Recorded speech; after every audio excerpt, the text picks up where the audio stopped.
Bollywood movie Prem കീടാണുവിൻ്റെ teaser വന്നതിന് പിന്നാലെ ചിത്രത്തിനെതിരെ ഒരുപാട് വിമർശനങ്ങളാണ് ഉയരുന്നത്. എന്തായിരിക്കും കാരണം? പ്രധാന കാരണം അത് പ്രേമലുവിൻ്റെ റീമേക്ക് എന്ന് അവകാശപ്പെട്ടുകൊണ്ടാണ് വന്നിരിക്കുന്നത് എന്നുള്ളതാണ്. പ്രേമലുവിൻ്റെ ആത്മാവ് നഷ്ടപ്പെടുത്തിയ മേക്കിംഗ് എന്നാണ് ടീസർ കണ്ട് സോഷ്യൽ മീഡിയ ഒന്നടങ്കം അഭിപ്രായപ്പെടുന്നത്. രണ്ടാമത്തെ കാരണം, ടീസർ എത്തിയതിന് തൊട്ടു പിന്നാലെ മലയാളം, തമിഴ്, ഹിന്ദി വേർഷനുകളിൽ ഉണ്ടായിരുന്ന പ്രേമലു സിനിമ ജിയോ ഹോട്ട്സ്റ്റാറിൽ നിന്നും നീക്കം ചെയ്യപ്പെട്ടിരിക്കുകയാണ്. കമ്പാരിസൺ പേടിച്ചാണോ നീക്കം ചെയ്തത് എന്ന ചോദ്യമാണ് പ്രേക്ഷകരിൽ നിന്നും ഉയരുന്നത്. പ്രേമലു എന്ന സിനിമയ്ക്ക് രാജ്യവ്യാപകമായ ഒരു ഫാൻ ബേസ് ഉണ്ട്. അതുകൊണ്ട് തന്നെ ചിത്രത്തിന്റെ റീമേക്ക് എന്ന അവകാശവാദത്തോടെ വരുമ്പോൾ ഏറെ ശ്രദ്ധിച്ചില്ലെങ്കിൽ കല്ലേറുകൾ ഏൽക്കേണ്ടി വരും. അതിന് ഉദാഹരണമാണ് പ്രേം കീടാണു ടീസറിന് പിന്നാലെ ഉയരുന്ന സോഷ്യൽ മീഡിയ റെസ്പോൺസുകൾ. പ്രേമലു വെറും ഒരു കോളേജ് ലവ് സ്റ്റോറി ആയിരുന്നില്ല.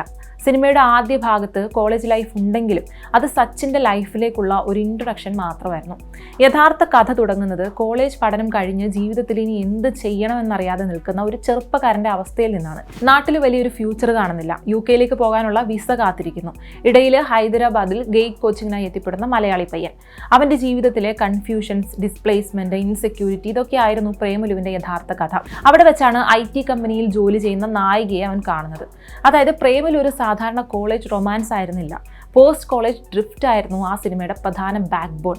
പക്ഷേ പ്രേമലു റീമേക്ക് എന്ന് അവകാശപ്പെടുകയും പ്രേമലുവിൻ്റെ ഈ പ്ലോട്ടിനോട് യാതൊരു നീതിയും പുലർത്താതിരിക്കുകയും ചെയ്യുന്നിടത്താണ് പ്രേം കീടാണു ടീസർ വിമർശിക്കപ്പെടുന്നത്. ക്ലാസ് കട്ട് ചെയ്യുന്നു, പ്രൊഫസർമാരെ കളിയാക്കുന്നു, ഹോസ്റ്റലിൽ അടിയുണ്ടാക്കുന്നു, ക്യാമ്പസിൽ കൂട്ടുകാരുമായിട്ട് കറങ്ങി നടക്കുന്നു. അങ്ങനെ കഴിഞ്ഞ 20-30 വർഷങ്ങൾക്കിടയിലായി ബോളിവുഡ് സിനിമകളിൽ നമ്മൾ കണ്ടുകൊണ്ടിരിക്കുന്ന അതേ പഴയ കോളേജ് ഡേയ്സ് ഫോർമുലയിലേക്ക് കഥയെ വലിച്ചെടുക്കുകയാണ് ഈ ടീസറിലൂടെ നമുക്ക് കാണാൻ കഴിയുന്നത്.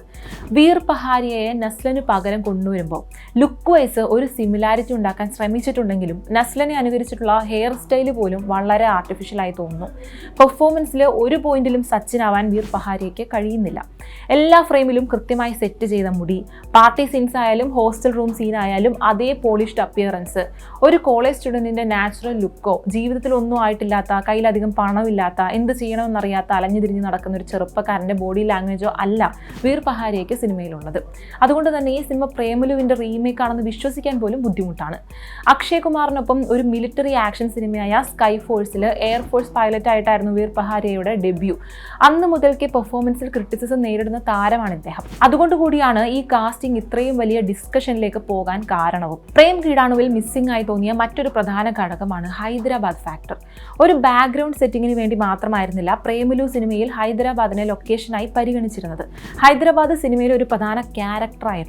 കേരളത്തിൽ നിന്ന് സ്വന്തം ഭാഷയും സംസ്കാരവും വിട്ട് മറ്റൊരു സംസ്ഥാനത്തേക്ക് പോകുന്ന ഒരു മലയാളി ചെറുപ്പക്കാരൻ.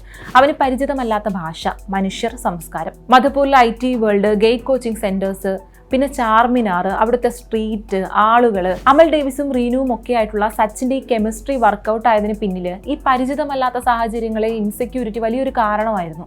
ഒരു സ്ഥലത്ത് നമ്മൾ ഔട്ട്സൈഡർ ആകുമ്പോൾ ഉണ്ടാകുന്ന പ്രശ്നങ്ങൾ, അതാണ് സച്ചിൻ എന്ന കഥാപാത്രത്തിൻ്റെ പല റിയാക്ഷൻസിൻ്റെയും അടിസ്ഥാനം. പക്ഷേ റീമേക്ക് ടീസറിൽ ആ ഹൈദരാബാദ് ഫ്ലേവർ എവിടെയാണെന്ന് പോലും നമുക്ക് പിടികിട്ടില്ല. ഏതോ ഒരു ബോളിവുഡ് സിറ്റിയിലെ ഏതോ പോഷ് കോളേജ് ക്യാമ്പസാണ് പശ്ചാത്തലം. ക്യാരക്ടേഴ്സിനെ അവരുടെ ഒറിജിനൽ ലൊക്കേഷനിൽ നിന്ന് വേർതിരിച്ച് ഒരു ജനറിക് നോർത്ത് ഇന്ത്യൻ സെറ്റിംഗ്സിലേക്ക് മാറ്റുമ്പോൾ കഥയുടെ ഒറിജിനൽ ടെക്സ്ചർ തന്നെ നഷ്ടപ്പെടുകയാണ്. പ്രേമലുവിൻ്റെ പകുതി വിജയവും സച്ചിനും അമൽ ഡേവിസിനും ഇടയിലെ കെമിസ്ട്രി ആയിരുന്നു. സംഗീത് പ്രതാപ് അവതരിപ്പിച്ച അമൽ ഡേവിസ് വെറും ഒരു നായകന്റെ കൂടെ നടക്കുന്ന കോമഡി കഥാപാത്രം മാത്രമായിരുന്നില്ല. അവന് സ്വന്തമായൊരു പേഴ്സണാലിറ്റി ഉണ്ടായിരുന്നു. അവൻ സദാ സച്ചിനെ വിമർശിക്കാറുണ്ടായിരുന്നു. ഓരോ സീനിലും ഇവർക്ക് രണ്ടുപേർക്കും ഈക്വൽ ഇമ്പോർട്ടൻസ് ആണ് ഗിരീഷ് ഷെഡി നൽകിയിരുന്നത്. പക്ഷെ അത്തരം ഒരു കൂട്ടുകാരനെ പ്രേം കീടാണു ടീസറിൽ നമുക്ക് നായകനൊപ്പം കാണാൻ കഴിയുന്നില്ല. ടീസറിൽ സാധാരണ ബോളിവുഡ് ബോയ്സ് ഗ്യാങ് ആണ് ഉള്ളത്. പാട്ടുകളുടെ കാര്യത്തിലാണെങ്കിൽ അടുത്തിടെ ഇറങ്ങിയതിൽ വെച്ച് ഏറ്റവും ബെസ്റ്റ് ആൽബം ആയിരുന്നു പ്രേമലു. പക്ഷെ ആ പാട്ടുകളോ അതിനുവേണ്ടി ഒരുക്കിയ സിറ്റുവേഷൻസോ കഥാപാത്രങ്ങളെയോ അവരുടെ ലൈഫിനെയോ മറന്നുകൊണ്ടുള്ളതായിരുന്നില്ല. ബോളിവുഡിന് പക്ഷേ ആ രീതി പരിചിതമല്ലാത്തതുകൊണ്ടാവും ടീസറിലെ പാട്ട് രംഗങ്ങളൊക്കെ കാണുന്നത് ടിപ്പിക്കൽ ബോളിവുഡ് ഫോർമാറ്റിലാണ്. പാർട്ടി ലൈറ്റ്സും കളർഫുൾ ബാക്ക്ഗ്രൗണ്ടും ഒക്കെ ആയിട്ട് എല്ലാം ചേർന്ന് മൊത്തത്തിൽ ബോളിവുഡ് ഹംഗാമ ഫീലിലാണ് പ്രേം കീടാണു ഒരുക്കിയിരിക്കുന്നത്. ഇതൊക്കെയാണ് ചിത്രത്തിന്റെ ടീസറിനെതിരെ ഇപ്പോൾ വ്യാപകമായ വിമർശനങ്ങൾ ഉയരാൻ കാരണവും.